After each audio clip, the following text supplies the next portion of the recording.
Moi, je te Ouais. propose qu'on attaque, parce qu'il y a des tas de choses qui Bah, sont exceptionnelles. je sais pas si les gens sont assez chauds, mais je pense qu'ils vont être choqués là. Je pense qu'ils vont être choqués. Il y a beaucoup de choses qui buillent. Voilà. Et en général, là, ça va être, c'est une tendance générale qui fait que, voilà, je répète un peu ce que je disais tout à l'heure, mais il y a beaucoup de projets qui vont lancer leur token, beaucoup de tous les lives, là, on va pas dormir. T'as ton son qui est en train de complètement bugger. Ah merde, on a eu un petit bug Ah, de c'est bon. cam. Non, bouge plus, c'était le Ok. micro. C'est bon. On On t'entend a pas, entendu ce Sensei. que Est-ce j'ai que dit c'est ou pas... pas? Non, mais est-ce que c'est pas ça le bonheur? En vrai. Attends, Le son attends, sous je l'eau. vais check Ouais, ça. non, mais c'est. Eh, les gars, je vous assure, on a mis une demi-heure à setup Sensei, c'est une catastrophe. Mais de toute façon, un live Decrypted où il n'y a pas de problème, c'est pas un live. C'est pas possible. Non, non, paf. Ok. Bon, est-ce qu'on commencerait pas sur les news là, Mathis? Fais-toi Ouais, bah plaisir. si Ah on non, merde. m'entend, oui. C'est à mode d'initier le bal là. Attendez, je suis absolument pas prêt. J'ai pas les liens d'ouvert. Qu'est-ce que c'est que ce bordel? Mais messieurs dames, cette semaine, est-ce qu'on attaquerait pas les news avec le gros, le gros, le gros, le très très gros? Pourquoi les institutionnels sont all-in? Messieurs dames, c'est ça notre vrai bonheur. En vrai, en attendez. Tac, paf. Un truc qui ressemble à un écran. Hop, ça. Messieurs dames, on a eu donc évidemment les 0,25% de cut rate, donc la macroéconomie qui continue d'être complètement florissante. On va vivre vraiment 2025, ils vont continuer de baisser les taux, ça s'annonce exceptionnel, et peut-être qu'on n'aura pas des taux à zéro comme en 2020-2021. Par contre, ce qu'on va avoir, c'est des énormes inflows sur Bitcoin et sur Ethereum. Messieurs, dames, regardez-moi, Bitcoin chez BlackRock, donc dans l'ETF Bitcoin iShares, il y a désormais plus d'argent que l'ETF Gold chez le même émetteur d'ETF. Moi, je trouve ça zinzin. En 10 mois, on a flip le gold sur un ETF. Alors, c'est un ETF, voilà, commencez pas, je vous vois arriver, c'est un ETF parmi d'autres. Mais, les gars, c'est ultra sendit. Genre, je trouve ça complètement fou. Et les volumes et les flows sur Ethereum sont aussi positifs. On a fait un ATH. Pas totalement un ATH. On avait fait des 100 millions plus tôt. Mais sur 80 millions, là, le 11, c'était quoi? Ouais, c'était ça. C'était, pardon, le 7 novembre. 80 millions d'inflows sur les ETF Ethereum. Moi, ça me rend très positif. Imaginez en bull market les centaines de millions qui vont send it sur des ETF. Surtout qu'avec Trump aux manettes, on n'est pas à l'abri d'un ETF qui puisse accorder le staking ou quoi que ce soit. Donc non, non, extrêmement positif. Qu'est-ce qu'on en pense, Sensei, de ça? C'est un truc de fou, les gars. C'est un truc de fou. Il y a... Quand je suis rentré, quand j'ai commencé à investir dans l'écosystème, il y a quoi, 2-3 ans, jamais on aurait imaginé ça, hein. Faire des inflows. Juste le concept d'avoir un ETF sur Bitcoin et Ethereum, gros. Enfin, en fait, c'est une porte à la liquidité qui est énorme. Et on va voir ce que ça donne, les gars. Moi, je suis très excité, en tout cas. Je suis très excité. Ça, je vous le dis. C'est clair, c'est clair. Bah écoute, je te laisse enchaîner. Ouais, carrément. Hop, normalement, tu peux envoyer mon screen. Tac. C'est Alors, c'est tout bon. ouais, hop, je chope juste les liens, les gars. Excusez-moi, j'ai mal prévu le truc. Alors, donc, petite annonce qui est tombée dans la semaine, le mainnet d'Eclipse. Donc, qui est tombé le 7 novembre. Eclipse, pour ceux qui ne savent pas en quelques mots, c'est un roll-up basé, un roll-up d'Ethereum, une solution de scaling à Ethereum, qui utilise la machine virtuelle de Solana dans le but d'exécuter un maximum de TPS, de transactions par seconde. Et après un rebranding très catastrophique, oh putain le son, excusez-moi les gars. Après un rebranding très catastrophique de type 7 vaches qui est affreuse, on a maintenant des stats qui sont catastrophiques sur le mainnet. Le mainnet, on est le 9 au moment du live. Le mainnet a été lancé il y a 48 heures. La TVL, elle est de 2000 balles les gars. Ça vérifie. Mais en tout cas, le total deposit, et ça compte pas les retraits, mais le nombre de dépôts est de 2000 Ethers, les gars. Oubliez cette stat-là, là, c'est bizarre ça. Retenez vraiment 2000 dollars d'Ethers déposés pour 47 000 utilisateurs, millions. Si je dis pas de conneries, hop, laissez-moi le retrouver. Le projet a levé plus de 50 millions de balles et c'est pas 65 millions, excusez-moi, et c'est pas capable de faire un bon lancement, hein, parce que je pense qu'on est d'accord pour dire que c'est assez catastrophique. Pourquoi? pourquoi Eclipse est un flop. Euh, je vais vous le montrer. J'ai pas mis le lien, vous m'excuserez. Hop, c'est pour ça, les gars. C'est quoi la clé d'un bon écosystème selon moi? Eh ben, c'est évidemment des bonnes applications. Parce que pourquoi aller sur une chaîne où en fait il y a juste rien? Bah, pourquoi aller sur une chaîne où il y a rien? C'est tout. Pour plaisir. Là, vous avez évidemment, surtout qu'il n'y a pas des gros. En fait, il devrait y avoir un airdrop d'Eclipse, mais il n'y a pas des grosses rumeurs et il n'y a rien qui va venir driver comment dire, des arrivées de liquidités sur la chaîne. Et quand on voit cet écosystème, que là vous avez sous les yeux, bon, encore la vache un peu cringe, mais l'écosystème est catastrophique, les gars. Je ne vois pas une seule application potable. Parce que la DeFi, ok, bon, on prend en compte évidemment les protocoles de LRT, c'est un peu biaisé, mais sinon, c'est catastrophique. C'est catastrophique. Que dire de plus? Voilà. En tout cas, les stats, elles sont là. 2000 d'Ether de dépôt, ce qui représente, 4 millions de dollars. merci, 4 millions Enfin, de 6 dollars de millions, dépôt. pardon, 6 millions. 6 millions. 6 millions de dépôts en 2 jours. Ouais, et puis, ah oui, mais de toute façon, ça y est là. Mais Ah oui. bah, je pense, Tom, tu seras assez d'accord pour dire que c'est Bah écoutez, catastrophique, hein. c'est encore un layer 2 avec une tech impressionnante et ou que personne va utiliser. Voilà, moi j'en avais parlé quand c'était même pas, il y avait même pas le testnet, etc. Parce que j'avais trouvé ça ultra intéressant. Mais bah écoutez, après, comme l'a dit Joe plusieurs fois, je reprends ses mots, on s'en fout que ce soit utilisé ou pas, même si c'est minime et qu'il y a vraiment genre ultra peu d'activité. Si t'as 10 000 roll-up qui font très très peu d'activité, au final ça fait beaucoup d'activité et c'est à la limite tout ce qu'on lui demande. En plus, ils stockent les données sur Celestia, donc bah RIP Celestia, il n'y a pas de revenu qui sera généré de leur côté. Moi j'ai envie de vous dire, vous aviez qu'à choisir Ethereum, bande de cons. Et en plus pour faire 11 TPS par seconde, parce que tu sais le lien que je t'ai envoyé tout à l'heure de l'Explorer, c'est marqué 11, Ouais, 11 TPS sur je peux Eclipse. J'étais en l'avoir. mode tout ça pour pas stocker sur pour pas stocker sur Ethereum, bah c'est vraiment pas de bol quoi. Donc juste écoutez, encore un layer 2 qui finira dans les abysses, bah voilà, c'est ça exactement. Ouais. 11 TPS, on le voit en bas, bref. Bref. Ouais.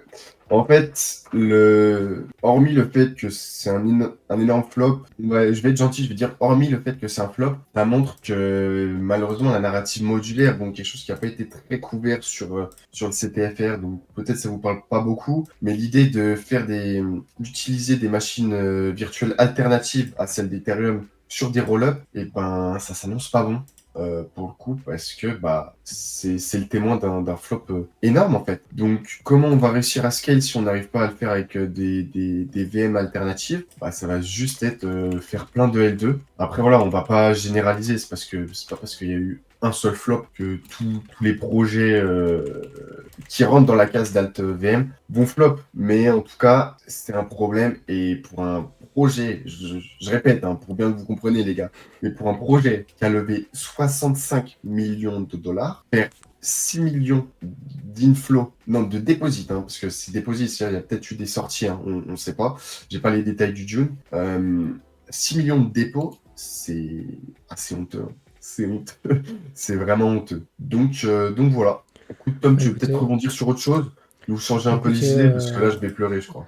écoutez, tout le monde va finir en dépression. Moi, j'ai envie de vous parler d'IA parce que si j'attends que Mathis vous parle d'IA, les gars, vous êtes pas sortis de l'auberge. 64 subnets sur BitTensor qui arrive real quick. On avait déjà commenté le fait qu'il y en avait 52 qui étaient apparus pendant l'été. Quelque chose comme ça, et ben ils en rajoutent 12 de plus, real quick, real soon, et beaucoup de choses à dire sur BitTensor. Il y aurait peut-être même une vidéo à faire pour parler de toutes les mises à jour, que ce soit le VM qui est arrivé, etc. Donc 12 places en plus. Écoutez, ça montre juste que Tao c'est une machine à print qui print très très bien pour les projets qui se mettent dessus. Il y a des choses qui vont être intéressantes construites dessus, et à la limite j'ai envie de vous dire, plus il y a de subnets différents, plus il y a de chances de voir des choses marcher. Vous savez très bien que moi j'apprécie Maza, alors qui n'était pas un subnet BitTensor en premier lieu, qui était un projet à part et qui a lancé son subnet ensuite, ce qui en fait un bon projet parmi les subnets. Mais souvent les projets qui se lancent en tant que subnet sont pas très bons. Il y a très peu de choses qui sont intéressantes. Donc écoutez, 12 places de plus pour des subnets, ça va permettre d'agrandir l'écosystème. Donc c'est toujours très bien pour Tao parce que dans tous les cas ça va apporter de l'awareness, ça va apporter un réseau beaucoup plus solide et beaucoup plus complet. Donc dans tous les cas, c'est très bien. Et vous connaissez mon avis sur Tao pour ce cycle, c'est que de toute façon, c'est le bêta play sur l'IA. Je crois que c'était avec toi, Mathis, qu'on en parlait en off, ou peut-être plus. Tu sais, Sam Altman qui a parlé de son AGI qui serait lancé en 2025. C'est toi qui me l'as partagé? Ouais, Je sais non, ça plus. doit être Joe, Joe qui est beaucoup plus branché IA que moi. Je pense Mm. que c'est Joe Ou pour le alors coup.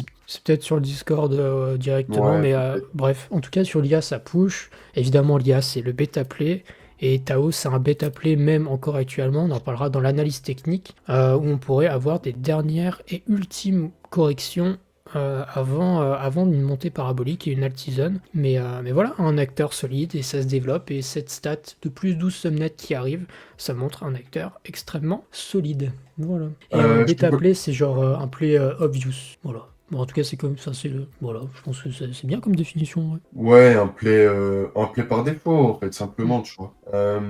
Bah écoute, je vais rebondir sur la news suivante. Vas-y. Euh, Elle sera en lien avec quelque chose dont on va parler un petit peu après.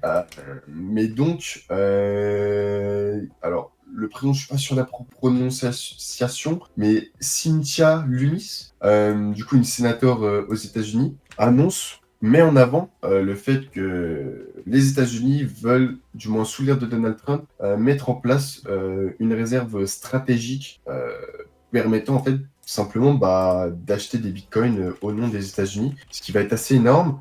Euh, pour rebondir un petit peu sur cette news, on a eu un membre du Parlement allemand, une membre pardon, du Parlement allemand, qui disait simplement si les États-Unis achètent du bitcoin comme réserve stratégique, je pense que tous les pays européens vont FOMO. En fait, l'idée derrière ça, c'est simplement que si les États-Unis se mettent à acheter du bitcoin avec l'argent du peuple, hein, finalement, c'est une démocratie, c'est l'argent du peuple. En fait, tout le monde va faire pareil et les inflows, ils vont être énormes. Et on rebondira un petit peu sur cette news, on va en reparler un petit peu après avec l'élection de Donald Trump. Je vous tease un petit peu, mais on en reparle après. Retenez en tout cas qu'il y a des trucs de fou qui arrivent, les gars. L'écosystème, il va s'enflammer de fou et ça va être vachement intéressant. Je te Mm. laisse Tom prendre la main sur une petite news. Bien sûr, mais de toute façon, ça revient à ce qu'on disait, ce que je répète et ce que je crois, c'est qu'on n'aura pas des inflows dus à des taux qui seront particulièrement avantageux, même si le fait de passer de 5% à peut-être 4%, 3% et demi d'ici 2025, en tout cas mi-2025, ce sera extrêmement positif, mais je pense juste qu'en fait, on va avoir un cycle de surspéculation, mais genre juste parce qu'il y aura des inflows de tarés et que parce que macroéconomiquement, il y a toujours des problèmes, ça change pas. Et je pense justement par le fait qu'on aura des inflows dus à la surspéculation et non pas à cause de la liquidité plus fraîche, je pense qu'on aura un cycle qui sera beaucoup plus, enfin qui sera plus court et qui sera peut-être pas aussi grand que ceux qu'on a connus en 2020-2021. En tout cas, c'est toujours pas mon biais, et mon biais ça a toujours été de dire qu'on ferait un cycle court et qu'on toperait avant l'été 2025 du coup. Mais on en discutera bien évidemment dans d'autres émissions. Mais en tout cas, bullish pour les 6 prochains mois qui s'annoncent devant nous. Ouais, J'enchaîne avec exactement. une petite singerie de l'écosystème, parce que de toute façon, s'il n'y a pas des singeries toutes les semaines, on n'est pas en crypto. Degen, c'est un layer 3 sur Ethereum qui permet de faire alors, j'avoue que je connais pas extrêmement bien, mais de l'espèce de trading à base de plein de trucs. Voilà. Qui s'est fait grosso modo scam et qui a pas, ça passe a été scam par un projet solide qui est conduit, qui est aussi construit sur Ethereum, mais c'est plutôt ils ont complètement lancé publiquement. Les gars, Conduit nous a baisé et c'est de leur faute et démerdez-vous avec ça. Bref, il y a eu 2 jours de débat et je sais pas, de mise en pâture de Conduit par Degen et Conduit qui a répondu qu'ils avaient rien fait, etc. Bref, et ça m'a fait rire là. Ça m'a fait rire de voir ça parce que, écoutez, c'est vraiment un écosystème de Golemon. Il faut pas oublier, les gars, que aux yeux des boomers, on passe vraiment pour des Golemons. Et de ce que j'ai lu, ça s'est résolu et normalement ils ont discuté. Je sais plus exactement. Mais je crois que c'est un FR que j'avais lu. C'est peut-être Capet qui avait retweeté en disant bon bah au final 48 heures de débat public pour qu'au final ce soit résolu. Bref, singerie d'écosystème. N'oubliez jamais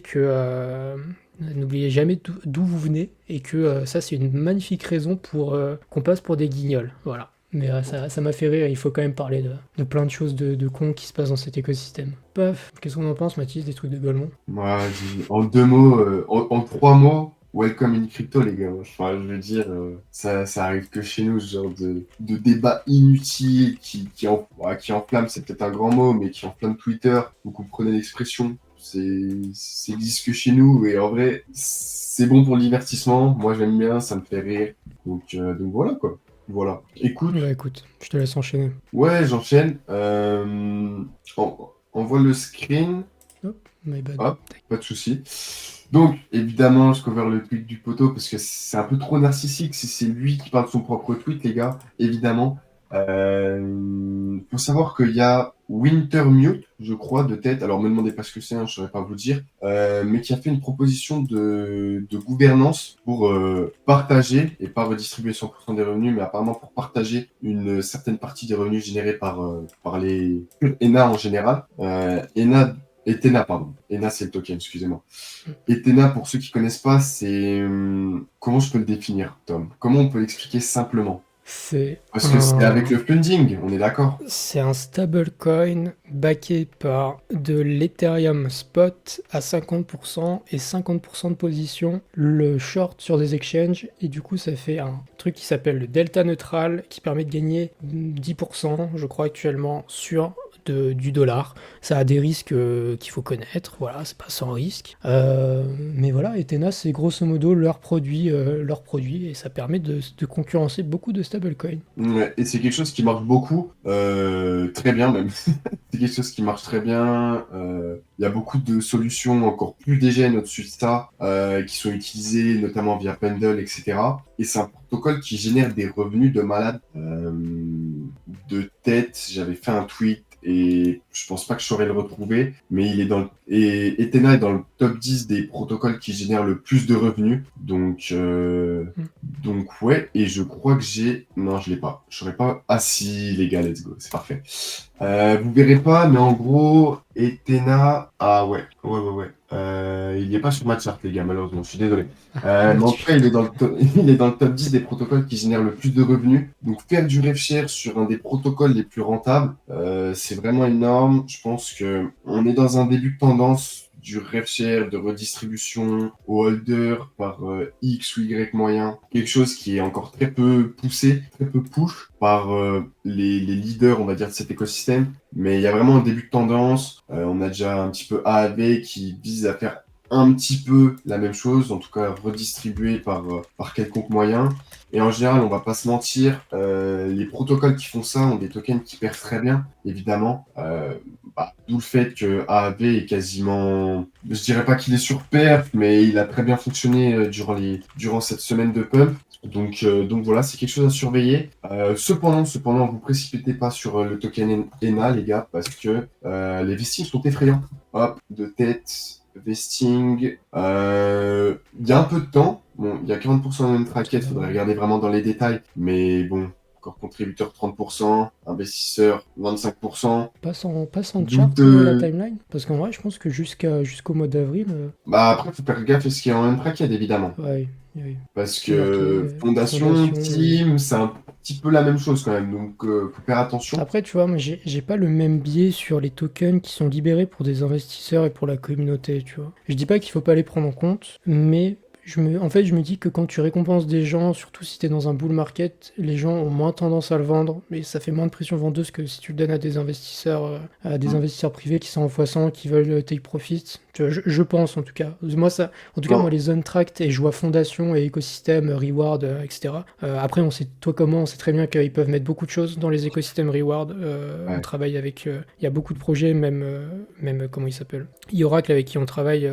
On tombe aussi dans les vestings de l'écosystème. Donc il y a beaucoup de choses qu'il faut prendre en compte, mais grosso modo, je reste quand même positif et je pense qu'il y a largement de la place quand même au final. Mais il faut faire attention et vendre parce qu'à partir d'avril, ça devient Ouais. agressif. Ouais, voilà, je pense que Tom a très bien résumé. Mais voilà, en tout cas, c'est une proposition, les gars, faut encore que ça passe. Dans une logique, ça devrait passer. Mais voilà, que dire de plus? hormis le fait que je te passe la main, Tom, je pense que j'ai rien de plus à rajouter. Ouais, c'est ça. Bah, comme je le note dans le tweet, ça ferait 27. Si on part du principe que la totalité des revenus est distribuée et que la totalité des revenus est donnée uniquement aux stakers, ça ferait 27% actuellement. Je pense honnêtement que ce sera pas 100% de toute façon et que ce sera pas 100% pour les stakers non plus parce que ils veulent augmenter un petit peu le yield de l'USDE, donc le stablecoin. Hop, si je partage, hop, c'est marqué ici. Hein, adoption of USDE sur les exchanges, competitiveness of USDE yield. J'ai vu des gens dans les premiers commentaires qui étaient en mode je suis pas sûr que ce soit très bien de mettre pour les USDE. Donc voilà, de toute façon c'est une proposition, ça va être discuté par la communauté et ce sera à suivre. En tout cas le projet s'est apprécié en conséquence un petit peu. Je pense même qu'il y a eu un petit peu d'insider parce que le token avait bien pump déjà un tout petit peu avant. Donc, mais en tout cas très très cool pour ENA. En tout cas, Etena, voilà, j'ai juste une petite dernière chose à rajouter. Il fait partie de ces acteurs de la DeFi que je trouve personnellement innovants. Je vais être cash, très clairement, les gars qui posent leur couille sur la table et qui disent vas-y, la DeFi c'est incroyable, nous on va faire des trucs de fou. Moi ça me fait beaucoup penser à Pendle. Bon, évidemment, Etena a une plus grosse FDV, etc. Mais c'est un protocole à surveiller et je pense que ça va devenir un acteur assez intéressant. Je dis pas que ça va toujours fonctionner, hein, ce qu'ils font. Ça reste assez risqué. Puis bon, le token, il fait un peu la gueule. Mais voilà, à surveiller. C'est clair. Hop. Et écoute, j'enchaîne avec Eigenlayer. Encore une belle semaine pour Eigenlayer. En vrai, d'ailleurs, le token s'est bien repris sur la dernière montée. On sent qu'il y a eu un peu de survente, beaucoup de FUD. Donc, moi, toujours positif sur Eigenlayer. Mon billet n'a pas changé. Vous le savez.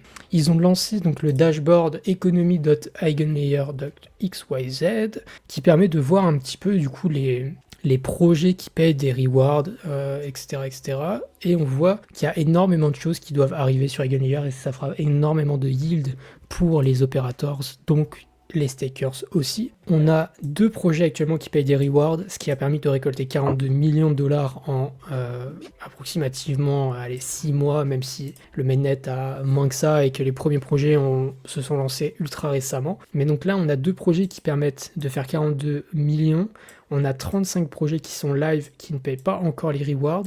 On en a 71 en développement juste derrière. Donc ça fait beaucoup de pognon à déverser dans le marché. On voit la FDV de tous les AVS qui est à 3 milliards. Donc c'est intéressant. Ça va permettre de voir un petit peu, de voir un petit peu les revenus qu'Eigenlayer peut générer. On a aussi le pourcentage de circulating Eigen stake. Pourcent de circulating Eigen stake. Je suis pas sûr de comprendre. Est-ce que c'est ceux qui sont en circulation ou ceux qui ne le sont pas? Je sais pas. C'est bizarre de. Je saurais pas te dire. J'aurais pas te dire. Et on a 3% d'Ethereum, presque 4, qui est staké, restaké sur Eigenlayer. Moi, je trouve ça extrêmement impressionnant. Toujours 13 milliards de TVL, 1 milliard de TVL en Eigen sur le protocole. Donc, toujours ultra solide. Et ça, c'est un petit dashboard que je vous partage avec grand plaisir. Hop, si jamais ça vous intéresse.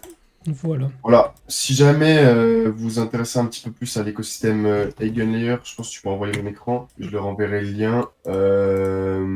Vous avez eigenbit.xyz, qui lui c'est plus un dashboard. Ok, ça charge pas, ok. C'est vraiment un dashboard qui est très axé sur les statistiques des AVS, en fait. Vous allez avoir, en fait, la quantité de TH qui est restake et donc qui sécure chaque AVS. Évidemment, Eigendier en premier, ensuite les frérots de chez eOracle, qui va être Lagrange, c'est du ZK Proving, je vais vous sortir un thread bientôt dessus. Voilà, globalement. Oh, il y a aussi Freddy Kate. Intéressant. Mais voilà, si jamais, je pense que Tom peut vous mettre le lien dans le chat. Il vous l'a mis. C'est fait, ouais. Il est trop bon, les gars. Et par rapport à ce que Dargo il disait juste dans le chat, Etena et Terra Luna, c'est vraiment pas pareil. C'est 2 choses incomparables. À mon avis, c'est pas comparable. Tu t'en penses, Tom? Complètement pas comparable du tout, même. Parce que Terra Luna. Mais je comprends la méfiance. Je comprends totalement la méfiance par contre, et il y a le syndrome post-traumatique qui est toujours présent et c'est complètement normal. En revanche, fondamentalement, c'est vraiment pas la même chose. Terra Luna a backé son propre stablecoin avec son propre token, ce qui fait que il y a des gens qui ont voulu shorter le token et pour ça, en fait, on pouvait faire dévisser le prix du stablecoin qui entraînait des ventes du Luna forcé pour garantir le PEG en fait tout simplement et en fait il y a un moment où quand la pression vendeuse elle est trop forte et que le stablecoin subit trop de ventes et ben en fait le Luna suffisait pas pour garder le PEG et en fait on arrive à un moment où juste tu vends tout et tout va à la cave et terminé bonsoir tout simplement parce que backer un token sur un truc très volatile ça marche juste pas mais c'est pas le cas chez Ethena. Je vous l'ai dit, c'est 50% d'Ethereum spot, 50% de position, enfin d'Ethereum en position Short. longue sur un exchange. En short, pardon, Ouais, sur un exchange. Oui, oui, oui. mais Donc, si rien à voir. jamais, si jamais tu veux comprendre un petit peu le délire des funding rates, je pense qu'on peut te mettre le lien dans le chat. C'est CryptoPixel qui a fait une super vidéo. Je connaissais pas du tout les funding rates. Hein. C'est un délire un petit peu de trader à mon avis. Je maîtrisais pas du tout. Et pour le coup, c'est vrai que c'est intéressant. En fait, il t'explique très bien dans sa vidéo comment ça fonctionne. Si tu veux le lien, Tom, tu me dis, je l'ai. Vas-y. Mais voilà, comprendre comment les funding rates ça fonctionne et du coup, bah, au final, comment Ethena fonctionne. On te met le lien dans le chat dans une minute. Je pense que Tom, tu peux rebondir sur la news, je m'occupe du lien. Ça marche. Hop. Et d'ailleurs, j'ai une vidéo sur le RW qui apparaîtra chez Coin Academy. Real Quick où je parle de Ethena et où j'explique un petit peu le mécanisme et de pourquoi Ethena s'inscrit dans le narratif du RWA. Bref, je continue avec des petites news autour de Arweave et de AO The Computer, des petites choses qui sont intéressantes autour de l'IA. Hop, je récupère mes liens. On a eu du coup les premiers le premier DEX basé sur des agents autonomes qui s'est lancé sur AO The Computer qui s'appelle Bottega. Je n'ai pas eu le temps de regarder avant le live et de toute façon on a le temps de voir ça arriver. Mais en tout cas, c'est intéressant de voir que ça y est, il y a des choses qui se lancent sur AO, c'est toujours un petit écosystème, Arweave AO, mais c'est de l'IA et c'est clairement pas à sous-estimer. Et moi je trouve ça intéressant d'avoir, justement il parle d'AgentFi, les agents autonomes qui feraient donc, comment dire, qui ferait en fait le trading et on-chain. Enfin, moi je trouve ça vraiment intéressant. Vous connaissez mon avis sur Arweave et sur AO. C'est des gens que je suis de manière régulière. Et en plus de ça, Arweave va faire un partenariat, ou en tout cas Ritual s'est intégré sur l'écosystème Arweave. Ritual, c'est de l'IA on-chain. Ce sera de mémoire des agents autonomes. Qu'on me corrige si je me trompe, mais de ce que je sais, de ce que j'avais entendu et dans la bouche de plusieurs gens, c'est des agents autonomes et du coup les modèles d'agents autonomes seront stockés sur Arweave, tout simplement parce que Arweave permet de faire de l'immutabilité dans la donnée et que pour stocker des agents on-chain à vie, ça fait sens quand on n'a pas envie de le... Enfin voilà, c'est un use case qui est complètement pertinent quand on a besoin de stocker les métadatas des agents IA, parce qu'il faut savoir qu'il y a beaucoup d'agents IA qui sont stockés sur des choses tendancieusement centralisées ou, bon, au mieux ce sera Filecoin, au pire ce sera IPFS. IPFS qui est plutôt centralisé et Filecoin qui est plutôt décentralisé mais en perte de vitesse, alors que Arweave c'est le contraire. Il y a un écosystème qui se développe, beaucoup de transactions, un réseau qui grandit. Donc ça fait complètement sens de venir stocker les métadonnées de ces IA sur Arweave. Et moi je trouvais ça intéressant de voir Ritual se plug sur Arweave. Voilà, paf. Qu'est-ce qu'on en pense, Sensei? Toi, je sais que t'es pas un fada de l'IA pour être honnête. Non, je suis pas un gros fan de l'IA, mais je me force à être dans le train parce que, bah, évidemment, il faut les gars, on peut pas investir tout le temps sur des trucs qui nous plaisent, mais en tout cas, ça va être assez intéressant. Puis Arweave, moi, je kiffe de fou. J'en ai pas, j'en ai pas, mais le projet est très intéressant et voilà. Hein, je pense que j'ai pas grand-chose à rajouter. Je sais que dans la commune, il y a beaucoup de gens qui kiffent Arweave, du fait que tu l'es très bien vulgarisé, je pense. Mais voilà, c'est un projet à suivre et moi je suis très excité par ce qu'ils vont sortir avec Chaos. On verra. On verra. Complètement d'accord. Tac. Je me permets du coup d'enchaîner avec Caspa. Plutôt les Layer 2 sur Caspa. Ça y est, amen, ameno, j'ai envie de dire. Caspa, pour intégrer des smart contracts et scaler, etc., et devenir à minima une blockchain complète, on savait qu'ils allaient le faire via des layers 2 et on a le premier layer 2, ou en tout cas la première idée de layer 2, qui s'appelle Sparkle. Alors je vous avoue que techniquement les gars ça commence à dépasser mon niveau de compétence et de toute façon c'est pas disponible, il y aurait largement le temps d'en rediscuter un petit peu plus tard. Ça fonctionne avec du ZK, avec des trucs complexes, avec plusieurs machines virtuelles qui va permettre d'intégrer à la fois les développeurs qui sont sur l'écosystème Starknet, à la fois ceux qui sont sur l'écosystème Ethereum. Vous savez que ce sont deux langages qui sont différents, Starknet spécialement et tous les gens sur Ethereum, ce sont deux langages différents.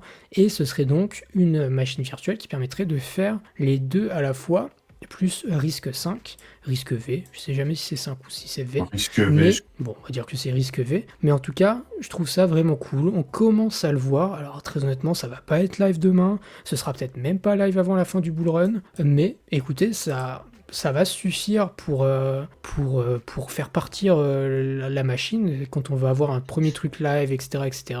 Caspa, c'est un acteur qui fonctionne très bien, c'est un acteur qui est intéressant à posséder. Est-ce que la solution va marcher? À long terme, on peut se permettre d'en douter, ça me semble... voilà, c'est des opinions personnelles. Mais en tout cas, le premier layer de Caspa qui arrive très très vite, et ça, ce sera clairement à surveiller pour la suite du bull run. Paf. Et tac, bah du coup, tu peux passer toi sur le layer 2. Ouais, et ben, envoie mon screen. Donc, on a eu un post qui a été fait qui a un petit peu attiré mon attention, je vous avoue. Bon, ce qui est assez paradoxal, pardon, c'est que ça a été fait par le Head of Strategy de chez Eclipse, dont on parlait juste avant. Enfin bref, il nous parle un petit peu de la valorisation et de tous les L2 actuels, en fait. Il expose pas forcément une thèse, en fait, durant ce post, mais il nous explique un petit peu plus les différences de valorisation des L2 par rapport à leurs revenus, en fait. La FDV par rapport aux revenus, on le voit très bien sur ce screen. Là où la FDV par rapport aux revenus du L2, hein, je précise bien, c'est bien du L2, sur Arbitrum, elle est démentielle, alors qu'elle est beaucoup plus basse en fait sur les autres L2. Ce qui est assez intéressant, c'est de voir qu'Optimism est price très haut, malgré que pour l'instant, il n'est pas des revenus non plus énormes. Et en fait, c'est ce qu'il explique un petit peu dans son post. C'est le fait qu'aujourd'hui, les gens se tournent assez vers Optimism et essaye de price le fait qu'Optimism va être de plus en plus utilisé. On vous en a déjà beaucoup parlé hein, au sein de Decrypted, que la superchain est en train de scale. Il y a 22 chains qui sont en train de build sur la superchain, si je dis pas de bêtises. C'est énorme, les gars, c'est énorme ce qu'ils sont en train de construire. Et pour le coup, moi, j'ai très hâte de voir. Et c'est vrai que Arbitrum, ils ont un petit peu fait les rats, malgré que la DAO avait des fonds. On va pas se mentir, ils ont fait les rats. C'est pas qu'un petit peu. Donc, un seul airdrop, beaucoup de gens critiquent, etc. Et Optimism a pris le bet de cramer un peu de la trésor. Et en tout cas, pour l'instant, ça marche. Ça marche.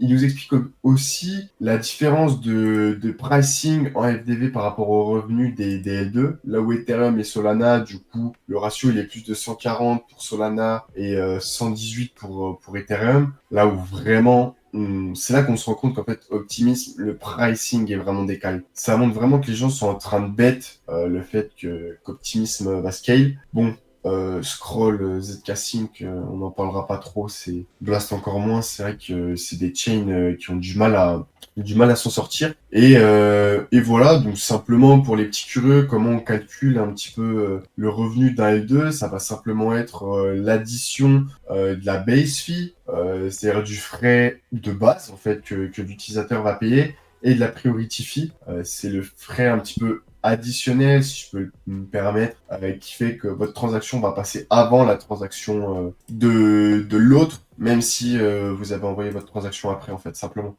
Moins la soustraction du coup des frais d'infrastructure. Donc voilà. Après, il détaille un petit peu, mais je vais pas vous endormir, les gars.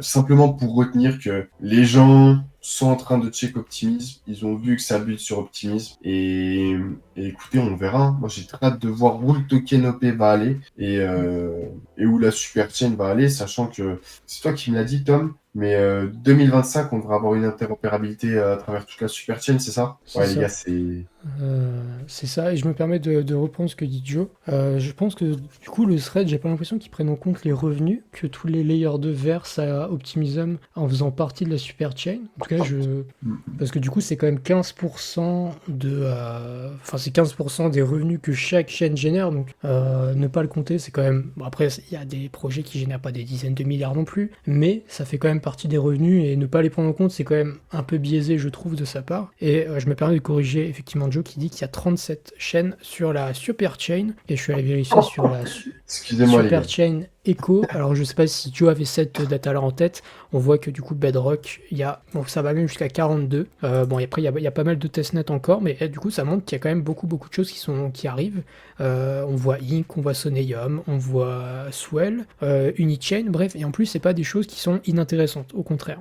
Donc voilà, si jamais ça vous intéresse, je vous mets évidemment le lien avec 15K de TH depuis le début, 1 million par mois. Oui, c'est ça, effectivement. 30D collective revenu, et on voit du coup que c'est reversé. Donc du coup, collective revenu, on prend 15% des 432.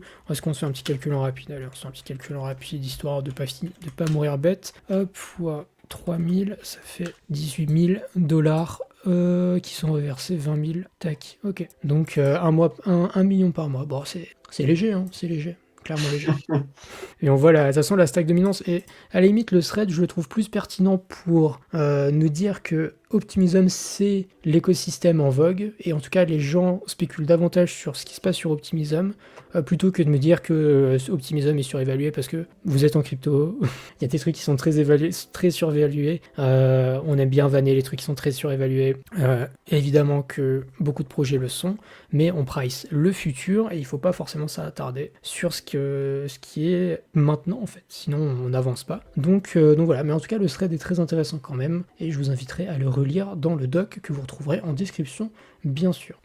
Tac, eh bien je me permets ensuite, alors partir sur un truc qui sera un peu niche, mais j'ai bien aimé ce que j'ai vu passer. Donc ce gars-là, c'est un gars qui bossent chez Paradigm, qui font des choses qui sont vraiment très cool sur l'écosystème Ethereum. C'est ceux qui sont à l'origine de Symbiotic, ceux qui sont à l'origine du Wraith, le client d'exécution pour Ethereum, et en tout cas ce gars-là, Georgios Konstantopoulos, c'est quelqu'un de que je trouve extrêmement pertinent, et il a partagé un petit truc c'est pas grand chose, mais j'ai trouvé que philosophiquement c'était super. En fait, vous pouvez charger votre clé privée dans une YubiKey, donc mince, j'ai pas mis mon écran, pardon. Vous pouvez charger votre clé privée dans une YubiKey, donc une clé physique que vous pouvez utiliser de base pour vos ordinateurs, vos téléphones, etc., que vous branchez sur vos devices. Et à l'intérieur, vous pouvez avoir votre private key qui est stocké dessus, et vous avez juste à plug votre YubiKey sur un nouvel ordinateur, sur un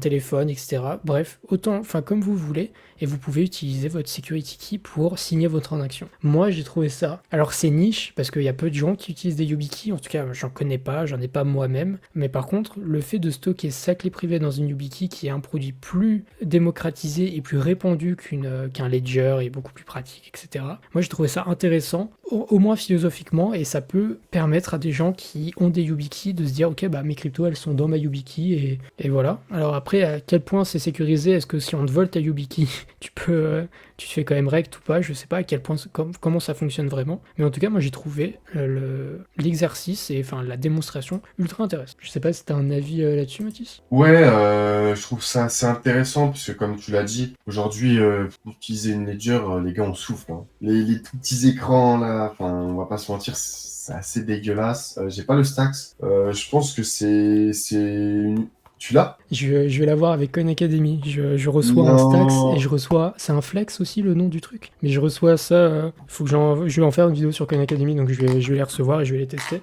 Et tu les Mais gardes? ouais, bah tu vois, bah là, Trop bien. pareil, j'ai fait une vidéo sur le Cool Wallet Pro. Ah, c'est ça le Flex, ok, ouais, je connaissais pas. Non, ça c'est le Cool Wallet Pro, un autre wallet. Oui, oui, non, Mais je l'ai sur pour mon les écran, gens, pardon. Ah Même mon ok, écran pardon. si tu veux.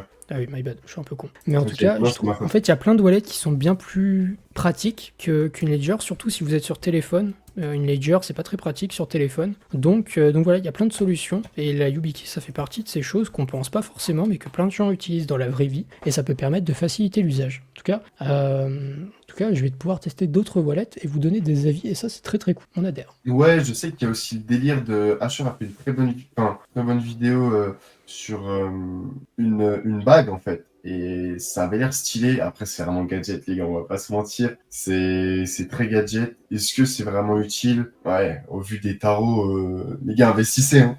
Investissez en vrai.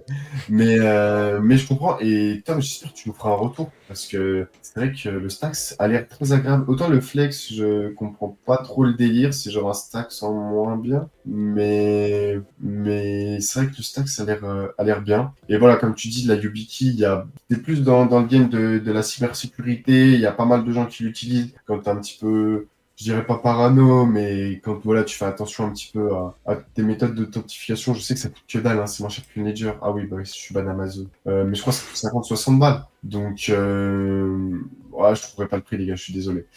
Mais ouais, c'est peut-être un moyen d'attirer des gens. Après, faut voir, hein. Faut Ouais, trust aussi un petit peu la connectivité, on va dire. Donc, à c'est voir. ça. Mais intéressant, intéressant. Bah écoute, je te laisse enchaîner sur un petit expresso. Il y a des petites news du côté de Ouais, l'AVS. carrément. Alors, je vous chope ça, les gars. Hop, laissez-moi choper le lien. Donc, en fait, je pense que vous connaissez, ou peut-être pas. En tout cas, si vous connaissez pas, c'est le moment de découvrir. Espresso qui va s'occuper de l'étape de sequencing de Mantis, qui est donc un L2 Solana, un based rollup sur Solana. Donc, en fait, Espresso va s'occuper du séquençage de Mantis, donc d'envoyer bêtement en fait les transactions de Mantis sur Solana. Ce qui est assez intéressant, c'est que on apprend par le biais de cette news, en tout cas moi j'avais pas l'info, je pense que pas beaucoup de monde l'avait, mais que Espresso vont pas se concentrer uniquement sur du sequencing sur Ethereum, mais aussi sur Solana.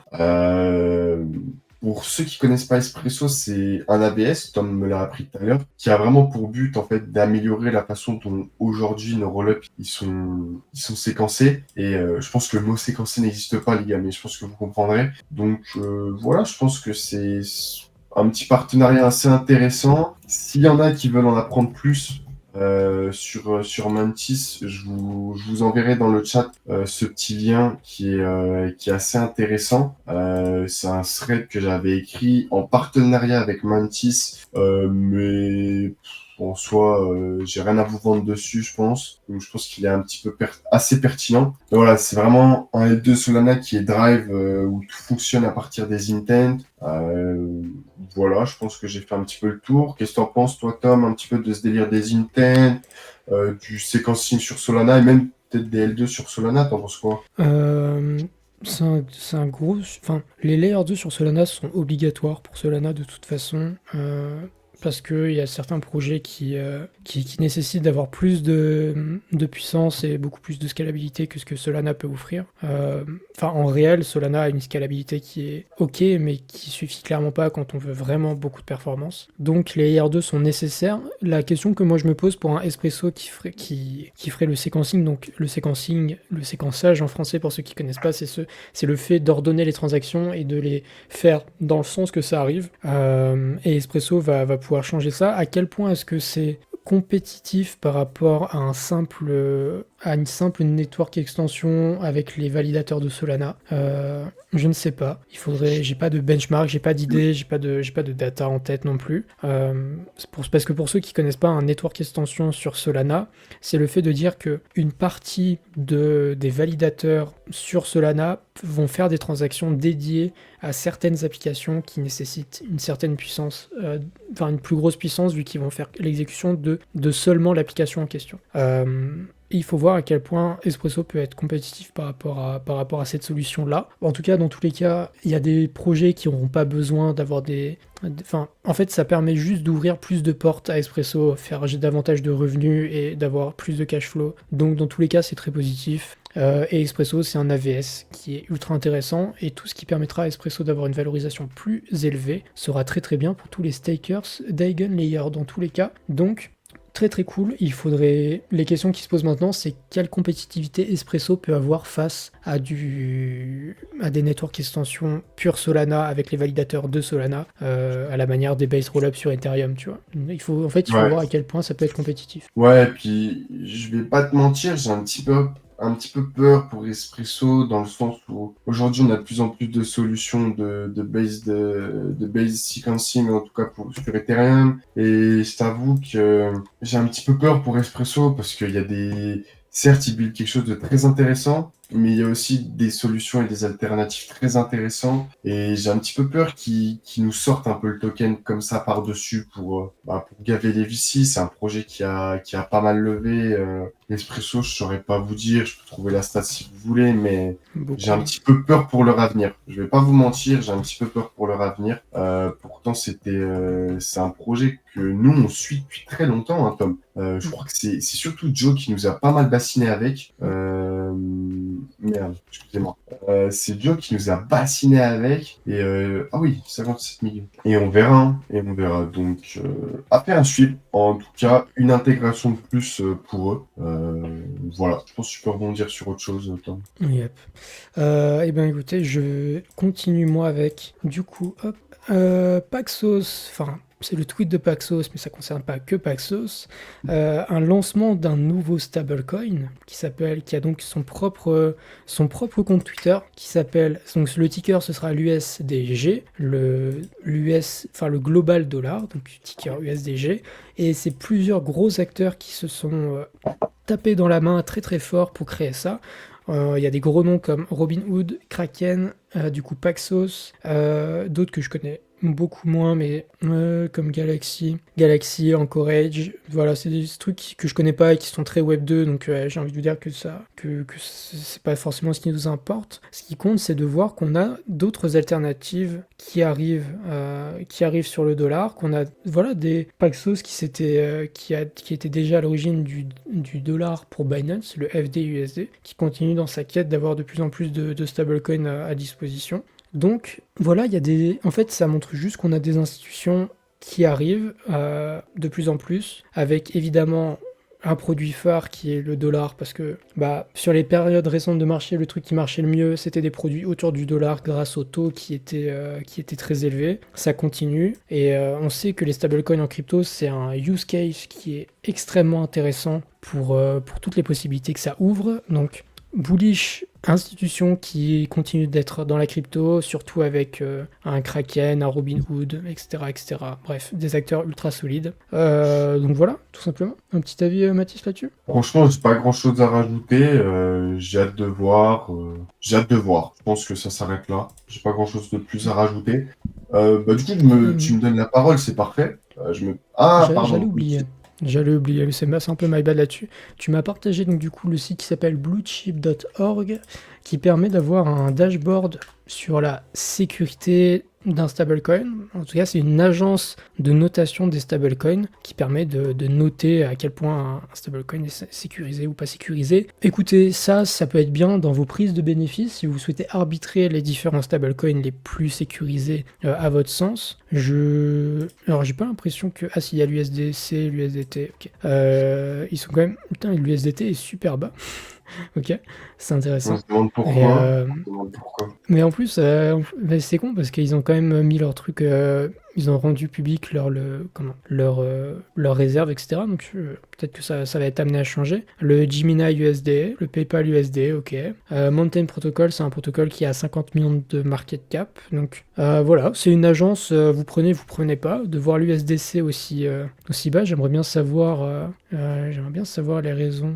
Est-ce que ce serait intéressant d'avoir le pourquoi du comment. J'ai pas l'impression qu'on les a. En tout cas, voilà, si jamais ça vous intéresse, dans la manière dont vous devez allouer vos stablecoins, vous avez ce petit dashboard que je vous ai partagé.